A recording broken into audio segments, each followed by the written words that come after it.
और अच्छी बात उनकी है कि उनका अपने भगवान पे बहुत अच्छा पक्का कीदा है। बहुत आपने वो मतलब क्या कहते हैं ना बेनिफिट वाली बात बताई है कि हम लोग ईमान पे पुख्ता यकीन रखते। এমন কি হয়েছিল যখন ৭,০০০ বছর পরে লঙ্কা নগরীর মূল দরজার তালা ভাঙা হয়েছিল? ভিডিওতে এগোনোর আগে সবাই কমেন্টে অবশ্যই জয় শ্রীরাম লিখতে ভুলবেন না। আজকের ভিডিওটি ২০১৮ সালের একটি বড় ঘটনাকে কেন্দ্র করে। পুরুষোত্তম শর্মা নামের একজন ব্যক্তিকে মিডিয়া থেকে প্রশ্ন করা হয়েছিল যে আপনি কি ভগবানে বিশ্বাস করেন? তার উত্তরে তিনি বলেছিলেন, আমি এমন কোনো জিনিসই বিশ্বাস করি না যার প্রমাণ আমি পাইনি। কেউ যদি তাকে ভগবানের প্রমাণ দিতে পারেন তাহলে তিনি অবশ্যই বিশ্বাস করবেন। সকলকে পুরাণ কথা নতুন একটি ভিডিওতে স্বাগত। আজকে আপনারা জানবেন আপনি কি ভগবানে বিশ্বাস করেন। ভিডিওতে এগোনোর আগে সবাই দয়া করে আমাদের চ্যানেলটি সাবস্ক্রাইব করে নেবেন। এই ব্যক্তি কিন্তু একজন ধার্মিক পরিবার থেকে বিলং করেন। একবার তিনি পরিবারের সাথে শ্রীলঙ্কা ভ্রমণের জন্য গিয়েছিলেন, যেখানে এখনও রাবণের পুজো হয়ে থাকে। কিন্তু পুরুষোত্তমজি এটা মনে করতেন যে রাবণের কোনো অস্তিত্ব নেই, সেটাও একটা কল্পনা মাত্র। আর এখানে সোনার লঙ্কা এরকম কোনোদিনই ছিল না। ঘুরতে ঘুরতে তারা একসময় অশোক বাটিকায় পৌঁছে যান এবং খুব ভালোভাবে সেই জায়গাটি পরিদর্শন করতে থাকেন। সেই সময় সেখানে তাদের সাক্ষাৎ হয় এক দিব্য সাধুর সাথে, যিনি পুরুষোত্তমজির ভ্রম দূর করার জন্য তাকে একটি নকশা দিয়েছিলেন এবং বলেন যে এই নকশা থেকে তিনি যদি কিছু সমাধান বার করতে পারেন তাহলে তার সমস্ত ভ্রম দূর হয়ে যাবে। যেহেতু পুরুষোত্তমজি পেশায় একজন আর্কিটেক্ট ছিলেন, সে কারণে তিনি এই নকশা সম্পর্কে খুবই উৎসাহী হয়ে উঠলেন এবং তিনি প্রথমেই একটি গুহার সন্ধান করতে লাগলেন, যে গুহাটি একটি জলাশয় দিয়ে ঘেরা জঙ্গলি জায়গার মধ্যে অবস্থিত। কিন্তু যেহেতু তিনি সত্যের সন্ধানে উৎসাহী ছিলেন, সে কারণে তিনি কিছু স্থানীয় লোকের সহায়তায় সেই গুহার মধ্যে প্রবেশ করার জন্য সচেষ্ট হলেন। কিছুক্ষণ চেষ্টা করার পর তিনি গুহার সম্মুখে পৌঁছলে ৩টি রাস্তা দেখতে পান, কিন্তু ভেতরে প্রবেশের জন্য সঠিক রাস্তা কোনটি সেটি তখনও তিনি বুঝতে পারছিলেন না।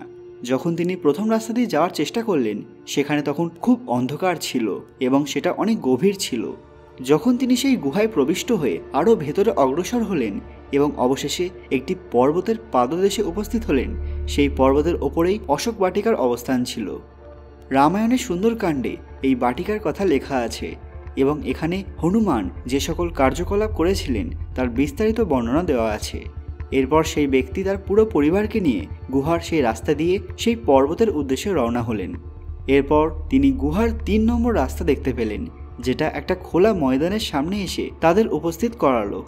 এরপর তারা প্রথম এবং তৃতীয় রাস্তা ছেড়ে গুহার দ্বিতীয় রাস্তা দিয়ে ভেতরে প্রবেশ করলেন এবং সেখানে তারা যা দেখতে পেলেন তা দেখে হতবাক হয়ে যান।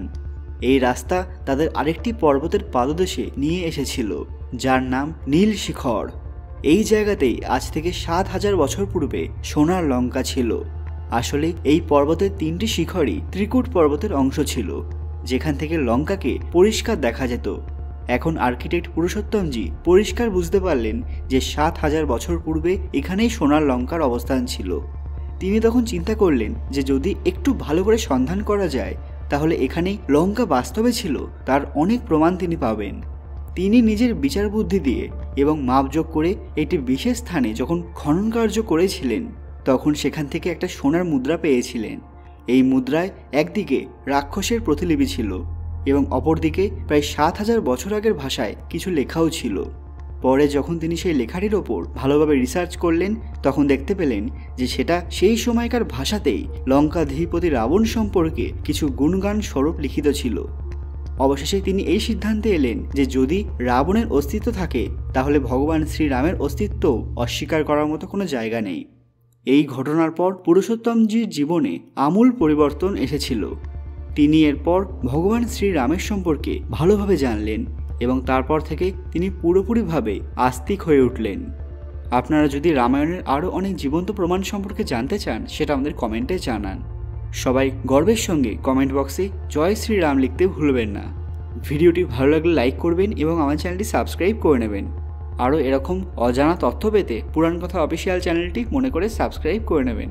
খুব তাড়াতাড়ি ফিরে আসবো নতুন একটি দরকারি ভিডিও নিয়ে। ততক্ষণ আপনারা এই ভিডিওগুলি দেখতে পারেন। ধন্যবাদ।